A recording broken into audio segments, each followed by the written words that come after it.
Amara, a 19-year-old African-American, settled into first class on a brisk morning flight to Los Angeles. The cabin gleamed with sleek mahogany and warm amber lighting, but chaos erupted as she sat in 2A. Dressed sharply in a charcoal blazer over ivory slacks, Amara was yanked from her seat by a burly guard. "This isn't your place," he sneered, his voice icy, as passengers gawked, some filming with sly grins. Amara, her chosen name symbolizing resilience after past shame, stood tall despite the sting of injustice. Silent but resolute, she smoothed her jacket, vowing to dismantle the rotten system that dared to demean her. At gate C-24, amid the buzz of coffee and announcements, Amara clutched her first-class ticket and passport. Her poised demeanor, honed by her grandmother's wisdom, radiated defiance as she faced a world steeped in prejudice. A man in a tailored navy suit muttered to his wife, assuming Amara was a teen on a cheap pass. The gate agent's forced smile barely hid her doubt. Yet Amara thanked her and stepped forward unshaken. In the plush first-class cabin, whispers and stares followed Amara. She settled by the window, texting her dad, "Boarded, thanks for the seat, love you," ignoring the scornful glances from passengers across the aisle. A man in 4C flagged a flight attendant, questioning Amara's right to be there. The attendant checked her tablet, confirming Amara's seat, but the cabin's murmurs grew louder, thick with judgment and unspoken bias. A TSA officer, Greg, broad and stern, approached Amara. "Show me your boarding pass," he demanded sharply. Amara, calm but wary, asked, "Is there a problem?" as passengers raised phones to record the tense scene. Greg scanned her pass, his eyes narrowing with suspicion. "Step into the aisle," he barked, drawing more cameras. Amara rose with dignity, watching as Greg carelessly grabbed her bag, spilling her private notebook. The notebook, filled with her dreams and struggles, lay scattered on the carpet. Greg led Amara off the plane, declaring the issue would be resolved outside, his words hollow as the crowd's whispers grew crueler. Beyond the jet bridge, another agent directed Amara to a row of steel chairs. Her bag was tossed at her feet, her heart racing as she sat, plotting a reckoning against the injustice unfolding. Her phone buzzed with her dad's text. "Flight taken off?" "I'm tracking." Amara replied, "Not yet. They pulled me off." Her words masked a rising fury as nearby passengers muttered she'd scammed her seat. The crew's smugness faded to unease as their bias unraveled. A senior official, Marcus, stepped in, his glare fierce. He declared removing a valid first-class passenger was a legal and corporate disaster waiting to erupt. Marcus verified Amara's ticket on his tablet, confirming its legitimacy, but a coordinator, James Holt, sneered, "No way a black teen affords that seat." His words, caught on video, sparked gasps and glares. Amara's eyes burned with silent resolve as she stared at James, vowing his cruelty would face consequences. 2 police officers arrived, one asking, "Are you Miss Carter?" Amara nodded, her voice steady and clear. Marcus revealed the bombshell. Amara's father owned the airline. The revelation shifted the air, whispers turning to accusations. What began as discrimination now promised a seismic challenge to the airline's corrupt ways. The incident morphed into a clash of power. Every sneer, every doubt about Amara's right to first class fueled a reckoning. She, with her family's might, was poised to unravel a system built on bias. On those cold chairs, Amara's spirit vibrated with rebellion. The airline's prejudice would crumble under her resolve. Her phone buzzed again, her dad. "Boardroom now, protocol in 5, stay calm." Justice was coming. Amara met an officer's gaze, asking calmly, Can I return to my seat? The officer nodded reluctantly. Marcus said, Not yet, they're preparing it. Amara's raised brow signaled her disbelief at the excuse. Escorted back by a Nordair executive, trailed by the same guard who'd humiliated her, Amara re-entered the cabin. The air was electric with denial and forced amends, masking the airline's deep inequities. The cabin fell silent as Amara returned. Phones stayed raised, capturing her every move. Some passengers averted their eyes, others feigned ignorance, but Amara walked to 2A with unyielding grace. Officer Gregg snatched her tote bag from the armrest, growling, "This is yours." Amara nodded, her voice steady. He dropped it carelessly, spilling her belongings, a cruel reminder of her scrutinized presence. Amara's gaze locked on the scattered items, pens, a lip gloss, her boarding pass. She refused to bend immediately, staring at Gregg. "I boarded with a scanned ticket," she said, her tone unshaken. Gregg smirked, striding away, his boots thudding with menace. Amara knelt, gathering her things with quiet grace, each item a symbol of her resolve to rise above the cabin's venomous prejudice. A woman across the aisle whispered to her husband, "Some folks need to know their place." He chuckled, suggesting Amara belonged in the back. Their words cut, but Amara's spirit remained unbroken. Amara opened her tablet, accessing encrypted files from her father. She began drafting an email. Flight 227 incident report. Each keystroke a calculated strike against the system that sought to diminish her. As the plane's engines hummed, a new attendant offered a drink. Recognizing her name, he softened. Amara replied coolly, "Just ensure your team knows who's really on this flight next time." The attendant retreated, leaving a tense silence. A man in business casual muttered, calling Amara an entitled kid. She gripped her tablet tighter, sending her report, her actions fueled by righteous vengeance. In economy, a teen girl with braids saw a trending live stream, number Amara Carter, showing Amara's humiliation. Tears welled as she whispered to her mom, "This is awful," her voice shaking with empathy. The captain received a corporate call. "Hold autopilot until clearance." He sighed, sensing complications. Amara, on her tablet, tracked crew logs, spotting Gregg's name flagged in red, signaling her father's intervention. Her father's sweep exposed every biased act. Data streamed, a cold record of accountability.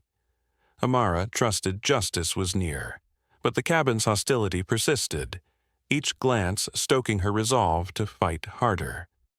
Mid-flight, an attendant handed Amara an apology card from the captain with a voucher. "We regret the confusion," it read.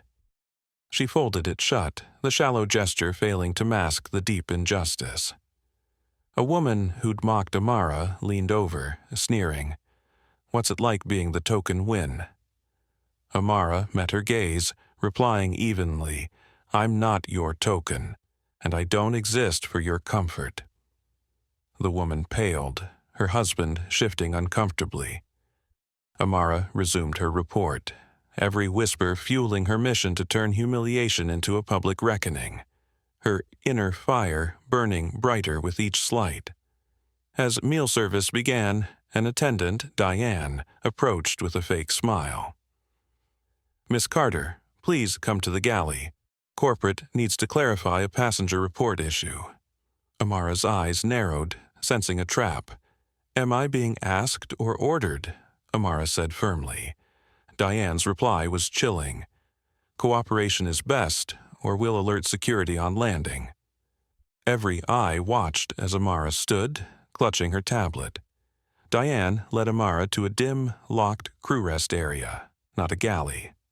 The stark room, smelling of steel and cleaner, had one chair, no windows, isolating Amara in a space meant to break her. Alone, Amara sat on the cold floor, her posture defiant. The intercom crackled. "Stay here for security verification."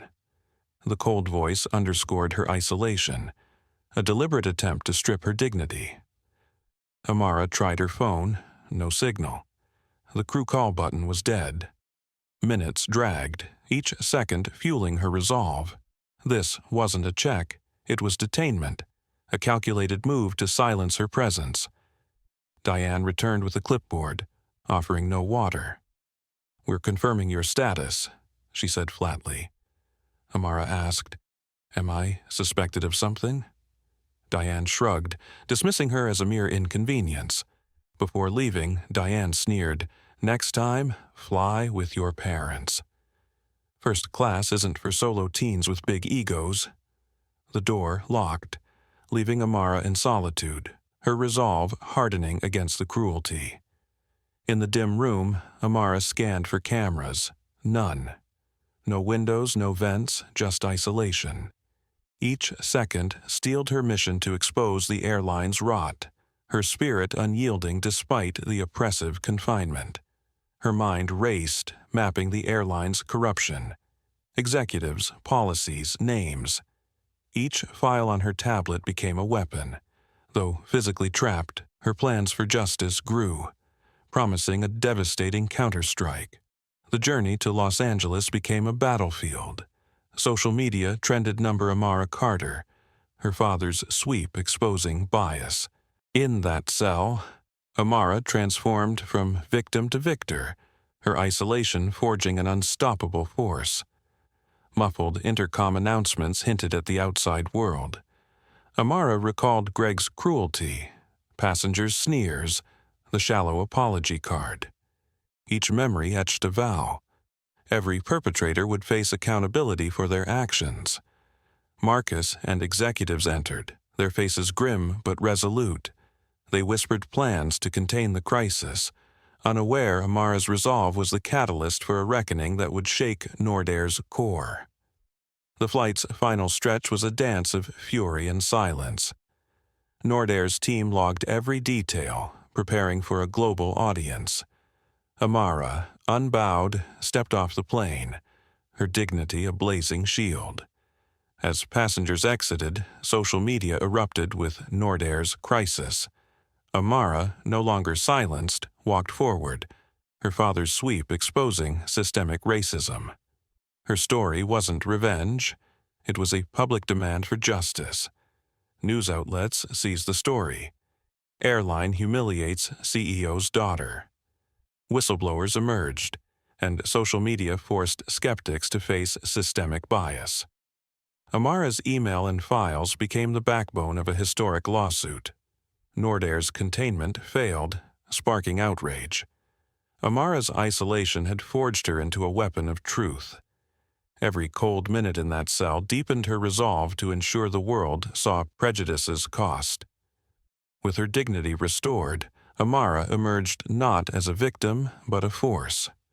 Her community rallied, demanding accountability. Her story became a cry for justice, echoing in boardrooms and cabins alike. In a public statement, Amara declared no one could strip another's dignity unchallenged. Her words shook networks and homes, forcing society to face its complicity and demand a fairer future. Her story inspired talk shows and community discussions. For older women who'd faced decades of bias, Amara's stand was hope, a testament that even the marginalized could triumph with grace and will. Lawsuits piled up, boards restructured, and Nordair faced scrutiny. Amara's evidence proved justice wasn't luck. It was owed to all. Her defiance represented every silenced voice drowned by indifference. As legal battles loomed, Amara's legacy grew. Nordair, once her oppressor, now faced its failures. Her story, retold in speeches and dinners, demanded courage to challenge injustice at every turn. Amara's ordeal wasn't just personal, it captured a society weary of hidden abuses. Her vulnerability in that cabin sparked change, proving no one is too small to challenge the powerful. Her journey, from a cold cell to public vindication, showed resilience's power. For seasoned women who'd fought bias, Amara's story was hope, a call to demand dignity with unyielding strength. Amara's stand became a lesson: confront prejudice head-on. Her story, shared widely, urged society to see tolerated wrongs and unite for respect, ensuring no one endures her pain again. The winds of change swept institutions. Amara's tale wasn't just an event, it was a call to fight prejudice. Every slight she faced held the seeds of its own undoing, sparking monumental change. Amara leaned against the cell's wall, recalling her father's words at 10. "If they shrink you, show them who you are." Her psyche burned with a silent vow to make them see. As the plane docked, a female agent called, "Miss Carter, come with us." Amara walked past the cockpit, past the guard who'd shamed her. Her head high, her defiance a quiet storm. A stern Nordair team waited, led by Edward Klein, terminal manager. He offered a stiff apology. "We regret the confusion, Miss Carter. Let's resolve this professionally." Amara's gaze was cold, unyielding. Edward gestured to a hallway. "We'll talk privately," he said, his tone laced with condescension. Amara followed, flanked by staff, into a sterile room with a table, chairs, and a disabled camera. Edward slid a document across. "A system glitch flagged your ticket. Sign this, and we'll offer compensation, upgrades, and an apology." Amara's voice was ice. "You want me to erase this?"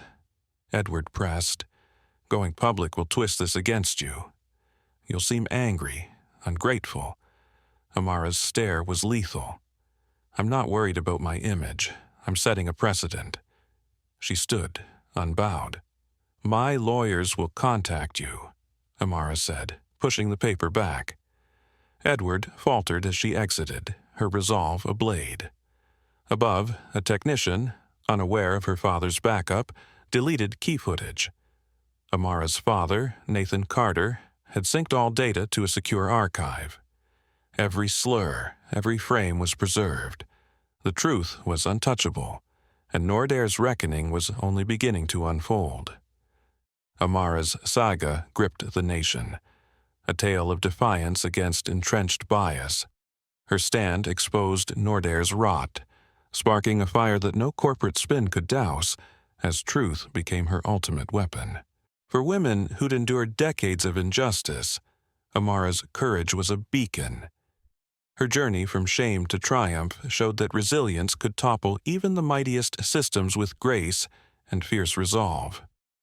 Nordair's downfall was swift. Lawsuits mounted, executives fell, and reforms swept the industry. Amara's evidence, every file, every email, ensured accountability, proving justice was a debt owed to every marginalized soul. Her story echoed in homes and boardrooms, a reminder that courage reshapes worlds. Amara's ordeal wasn't just hers. It was a universal cry for dignity, urging all to challenge prejudice relentlessly. As Nordair crumbled, Amara's legacy grew. Her defiance forced a reckoning. Her story retold in gatherings, inspiring a nation to demand equality. She was no victim. She was a revolution's architect. In a secure room, technician Ryan Lee got orders to erase Gate C-18 footage. He complied, unaware Nathan's protocol had backed up every second to a Geneva archive, preserving the unerasable truth. A leaked clip shook Nordair's elite. Security Chief Victor Slade mocked Amara, saying she was just a kid in a seat she didn't earn. Nathan's voice boomed, "You'll take her seriously now." The boardroom froze. Legal teams panicked. PR faltered. Nathan left, his stride signaling doom. On TV, Slade's words aired, his career unraveling as a headline screamed Nordair's systemic racism to millions. Slade's phone rang. Chairman's orders. Watch Channel 4. News blasted Nordaire's scandal. CEO's daughter targeted. Federal probe launched. Slade's name was in every damning email, his scotch glass shaking in disbelief. The chairman's voice was cold. "Pack up, you're done." Slade protested, but Nathan's wrath was final. Social media raged with #AmaraCarter, celebrities and activists demanding resignations and transparency from Nordaire. Amara sat in her father's study, plotting her next move. A message flashed. Flights grounded, code G7. Nathan had halted Nordaire's fleet, 280 planes, under a fake technical review, signaling his ultimate power. News screamed of Nordaire's crisis, tying Nathan to the scandal. The FAA confirmed an emergency review at his behest. Amara, once silenced, had shut down an empire with her unyielding truth. Chaos gripped Nordaire's headquarters. Executives scrambled, but Nathan, using an emergency clause, chaired the board. His voice thundered, "You let prejudice fester. This is your legacy. Now we rewrite it." Footage of Amara's removal played. Nathan declared, "Losses recover. Integrity doesn't." He fired Slade, Diane, Holt, and others. No severance, full transparency. Every biased incident would be audited, confessed. Amara prepared a live stream, raw and unfiltered. "I was removed because they decided I didn't belong," she said, her voice steady. "I belong, not just as Nathan's daughter, but as a human." Her words sparked a global fire. Translated into 6 languages, shared by millions, Amara's call for respect resonated. Nathan, on national TV, vowed, "No one touches my daughter without consequences." The Justice Department, FAA, and DOT launched probes. A whistleblower leaked 2,000 HR reports of racial targeting, false accusations, spanning a decade. Amara's files became the lawsuit's heart, exposing systemic corruption. Amara advised an ethics panel, noting each injustice with calm precision. Her struggle was a beacon, proving truth could dismantle even the most entrenched systems when wielded with unwavering resolve. Department heads resigned, fearing backlash. A VP who erased footage faced obstruction charges. Another, tied to silencing NDAs, was named in a $700 million lawsuit. Amara's truth was unstoppable. Protesters rallied nationwide, signs reading, "Seats don't have color." Celebrities wore Amara's words, "I'm not here for your comfort." Activists hailed her stand as a turning point for corporate accountability. Nathan became a warrior, no longer a silent mogul. Nordaire's headquarters was a war zone. Reporters swarmed, stocks crashed 48%, losing $4 billion. Banks pulled loans, partners fled, reputation in tatters. Nathan froze marketing, replacing ads with, "We failed, now we fix." He redirected bonuses to a restitution fund, inviting ex-employees to testify with whistleblower protection, shattering industry norms.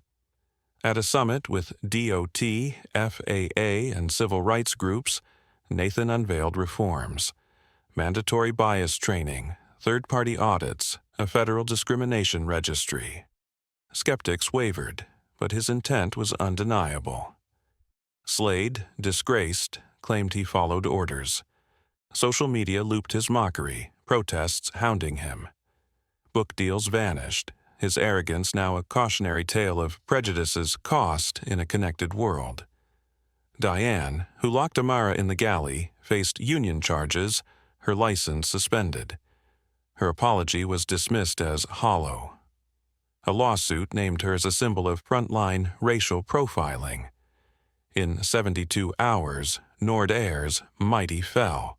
Diane retreated to Ohio, watching footage that broke her. She joined Nordaire's training, starting sessions with, "I hurt someone because I didn't question my bias." Slade, in a Georgia suburb, faced his fears in therapy. Volunteering with youth, he taught accountability, saying, "I built fear, now I build courage." His redemption was slow but earnest. Holt, who sneered at Amara's seat, retired to Arizona, working at a small airport. His apology letters, one viral, read, "I don't seek forgiveness, just to be better than yesterday."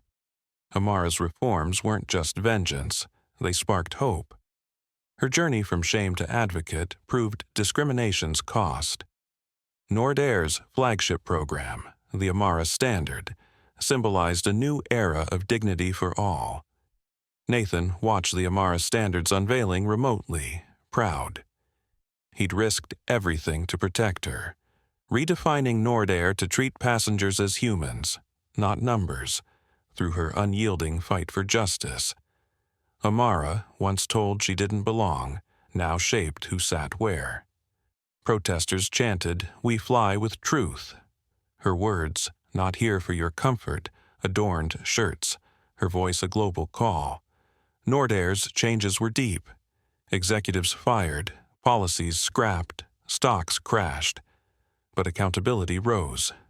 Diane and Slade faced consequences, their redemption tied to owning their roles in a broken system. Reflecting, Amara saw her strength reshape an industry. Her legacy wasn't one incident. It was a beacon for justice, proving that challenging prejudice head-on could spark a revolution for all. Her story reminds us, confront injustice relentlessly. When bias is met with truth and reform, worlds shift.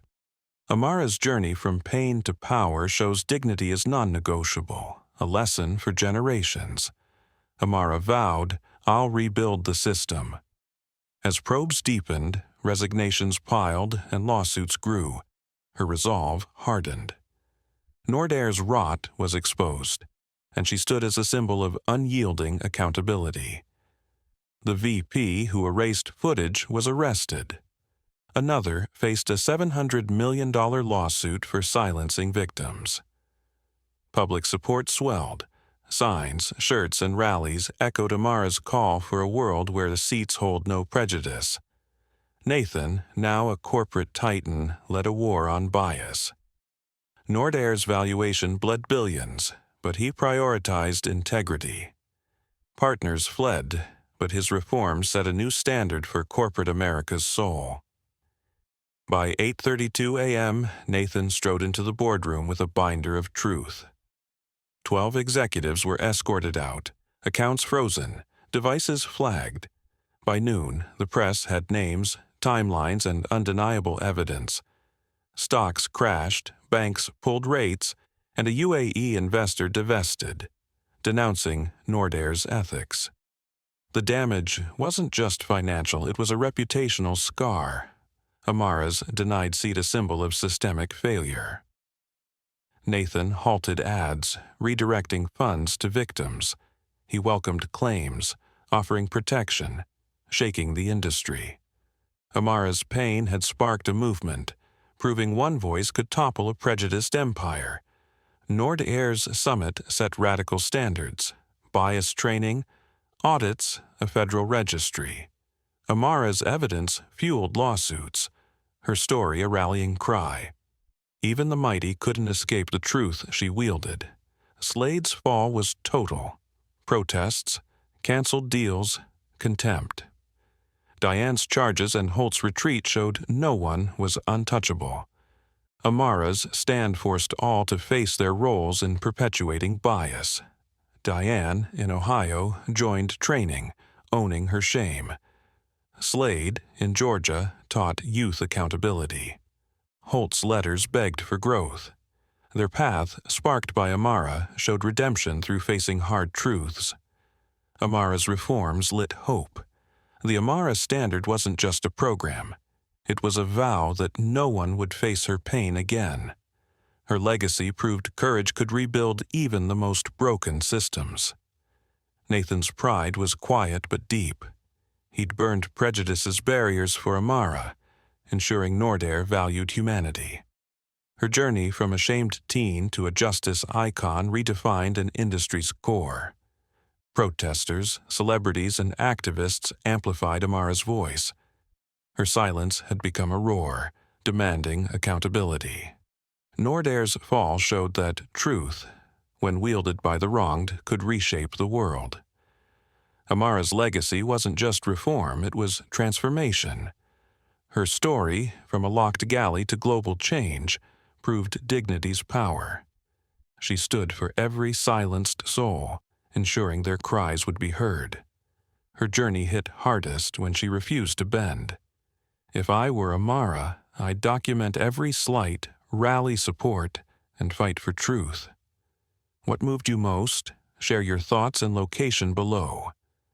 Amara's stand reshaped Nordair and beyond. Her pain forged a new standard, proving one voice could spark a revolution. Her story demands we fight for dignity, ensuring no one endures her ordeal again. The Amara standard became a global call. Nordair's reforms, training, audits, transparency, set a precedent. Amara's evidence, her unyielding will, ensured justice wasn't a privilege but a right for all. Nathan's risks, grounding fleets, firing executives, showed integrity over profit. Amara's pain had sparked a movement. Her legacy, a reminder that courage and truth can topple even the mightiest systems. Protesters' signs, celebrities' shirts, and activists' cries carried Amara's message. Her journey from humiliation to empowerment proved that challenging prejudice head-on could spark a revolution for dignity and fairness.